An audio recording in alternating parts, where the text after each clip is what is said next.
자, 1장 9절.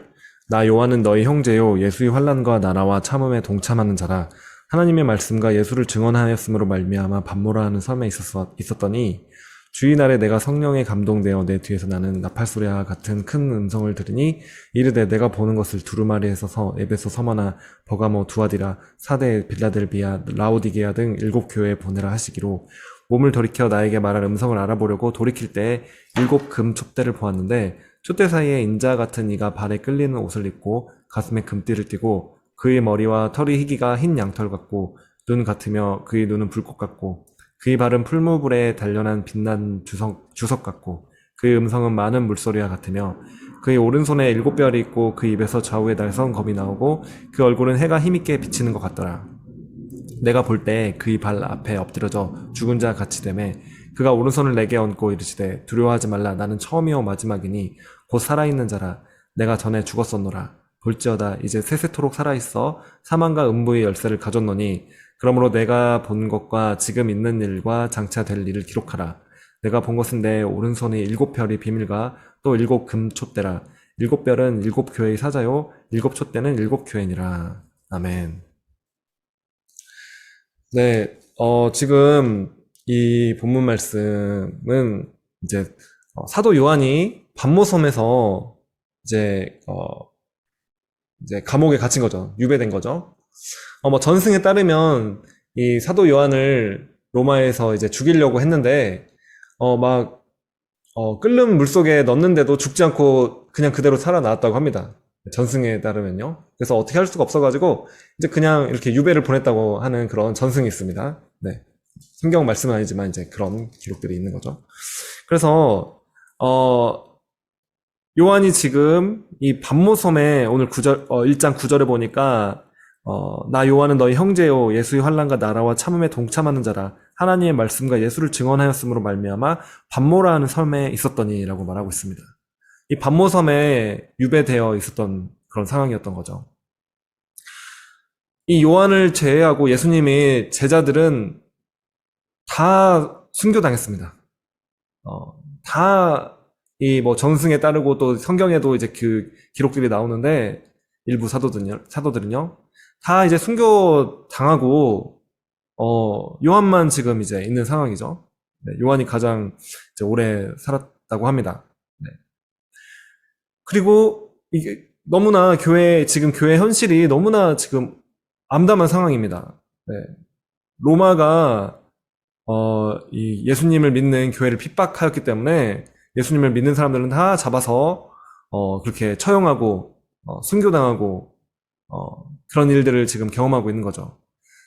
정말 뛰어난 지도자들이라고 할 수 있었던 사람들이 다 막 잡혀 들어가고 교회가 또 교회 안에 정말 우리가 성경을 살펴보면은 그 초대교회 가운데 여러 가지 또 막 이제 거짓 교사들도 많이 있고 또 이 요한계시록에도 그 말씀이 뒤에 나옵니다만은 이제 그렇게 미혹하는 사람들 사도가 아닌데 사도라고 자칭하면서 이렇게 이제 거짓 교사들, 거짓 선지자들 교회가 그렇게 굉장히 분란이 또 일어나고 혼란한 그런 상황이었습니다.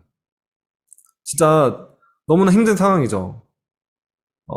이 뒤에 이제 요한계시록 3장, 뭐 2장, 3장 이렇게 보면은 일곱 교회에 이제 편지를 보냈는데 그 편지 내용을 보면은 물론 정말 아주 신실하게 주님을 섬기는 그런 교회와 그런 사람들이 있었습니다만은 정말 사랑이 식어지고 예수님을 정말 믿는다고 하면서도 그렇게 정말 그런 세속에 흔들리고 그리고 정말 주님께 책만 받는 일들이 교회 가운데 많이 일어나는 거죠.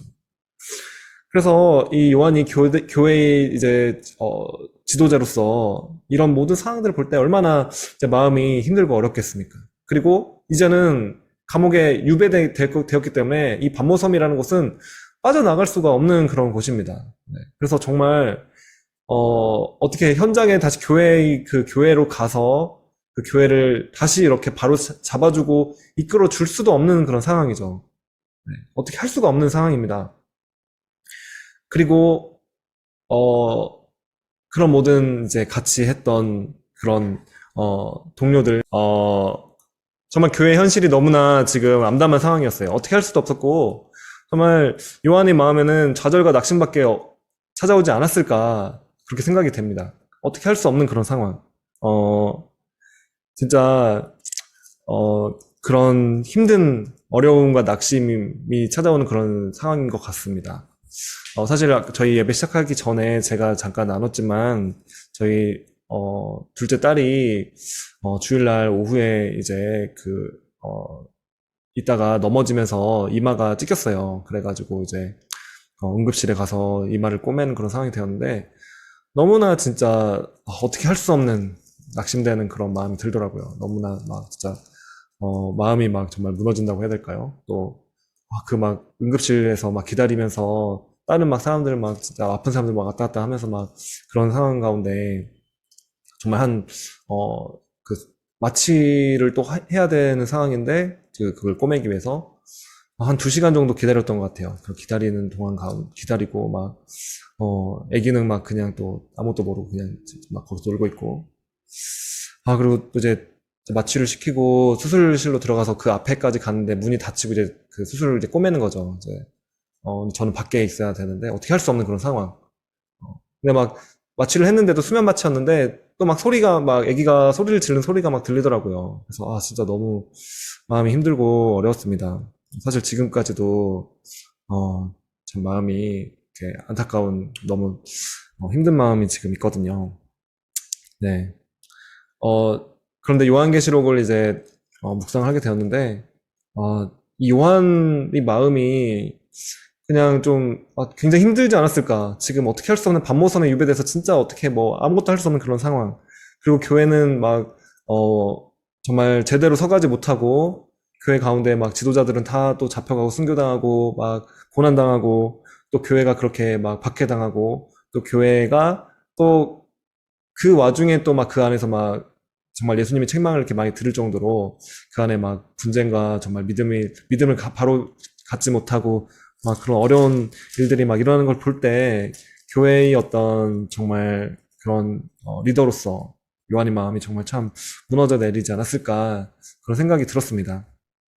근데 바로 그때 어떤 일도 할 수 없는 그런 상황, 모든 것들이 막히고 지금은 진짜 그냥 유배당해서 아무것도 할 수 없는 그 상황 가운데 예수님이 나타나십니다.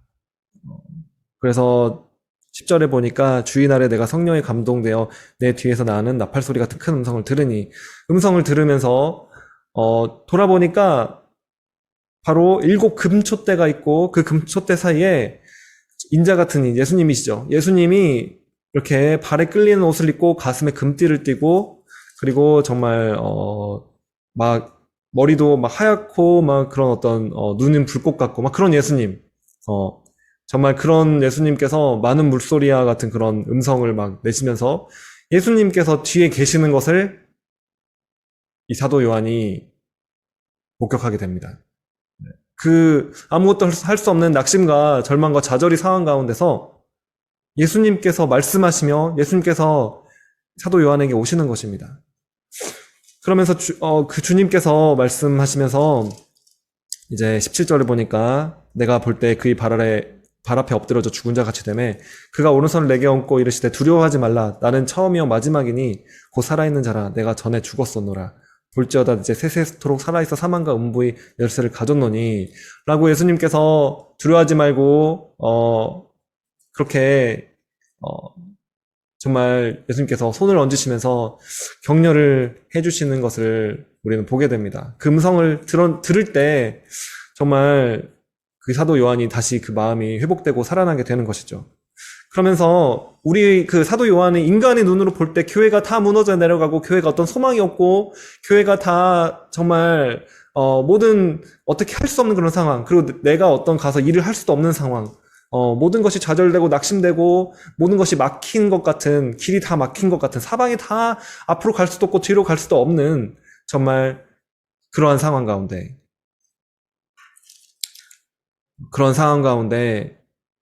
우리 인간의 눈으로 볼 때는 그렇게 어떻게 할 수 없는 상황이었던 것이죠. 그런데 예수님께서 그 촛대 사이를 걸어 다니십니다. 7 금촛대를 걸어 다니시는데 그 7 금촛대가 바로 교회라는 것이죠. 일곱 초 때는 교회, 일곱 교회라고 말씀하십니다. 그리고 예수님 손에, 오른손에 일곱 별을 가지고 계셨는데 그 일곱 별이 일곱 교회의 사자, 즉 일곱 교회의 지도자였던 것입니다. 그래서 예수님께서는 바로 그 상황에 그 교회를 예수님께서 임재하시며 교회를 다니시며 실제적으로 교회 가운데 그들과 함께 계셨습니다. 그뿐만 아니라 교회의 지도자들을 예수님 오른손에 붙잡고 그들을 예수님께서 그들을 다 정말 함께하고 붙잡으시며 인도하고 계셨던 것입니다. 우리 인간으로 눈으로 볼 때는 상황이 아무것도 정말 열리지 않고 힘들 때가 너무나 많습니다. 오늘 선교사님 이야기도 간증도 정말 들었는데 어떨 때는 정말 우리 인생 가운데 어떻게 할 수 없는 그런 상황들이 찾아오는 것이죠. 저희 아기가 다쳐서 이제 그걸 꼬매야 되는데 정말 아버지로서 그 상황에 어떻게 할 수가 없는 것입니다. 어떻게 할 수 없는 그런 상황 가운데 그리고 모든 우리가 인생을 살아갈 때 이렇게 밤모섬에 갇힌 것과 같은 그런 시기가 찾아올 수도 있는 것입니다. 그러니까 그렇게 아무것도 할 수 없는 그런 상황 가운데서 우리 눈을 주님께서 열어주시기를 간절히 원합니다. 그래서 주님의 음성을 우리가 듣게 되기를 원합니다. 그리고 주님께서 찾아오셔서 주님께서 지금 이 현장 가운데서 우리의 인간의 눈으로는 보이는 것은 아무것도 보이지 않지만 정말 우리 영의 눈이 열렸을 때 이 상황 가운데서 오히려 예수님께서 정말 교회 가운데를 거니시면서 교회의 지도자를 붙잡고 있는 것처럼 지금 우리의 이 상황과 환경 가운데 주님께서 함께 하시며 같이 걸으시며 그리고 우리를 주님이 그 오른손으로 붙잡고 우리를 보호하시고 지키시고 이끄시고 계시다는 그 사실을 우리가 볼 수 있게 되기를 원합니다. 오늘 이 말씀을 통해서 저와 그리고 또 여러분들이 그렇게 위로와 격려를 좀 받을 수 있었으면 좋겠습니다. 우리가 낙심하여서 정말 어떻게 할 수 없을 때 주님께서 주님이 오른손을 우리에게 대면서 두려워하지 말라 나는 처음이요 마지막이니 곧 살아있는 자라. 주님이 어떤 분이신지 우리에게 가르쳐 주시고 그리고 정말 주님의 그 은혜, 주님의 생명을 우리에게 부어주시는 그런 은혜가 저와 여러분에게 오늘 있게 되기를 원합니다. 기도하겠습니다. 하나님 아버지 감사드립니다.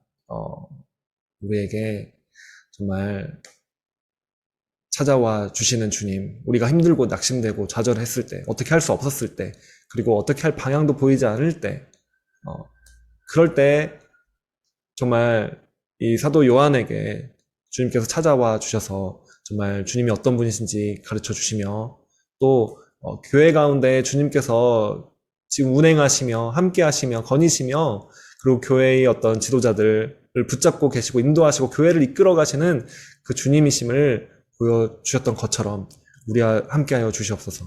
우리에게 지금 오른손으로 우리에게 안수하여 주시며 주님이 성령과 주님의 생명, 주님의 은혜를 우리에게 부어 주시기를 시간 간절히 원합니다. 주님 그렇게 우리에게 은혜를 주시는 주님 감사드리고 믿고 신뢰합니다. 주님 우리 마음이 믿지 못할 그런 상황 가운데 있을지라도 주님 우리에게 은혜를 주셔서 주님을 믿을 수 있도록 믿을 수 있는 믿음의 눈을 열어 주시옵소서. 주님 감사드리며 예수님의 이름으로 기도합니다. 아멘. 네.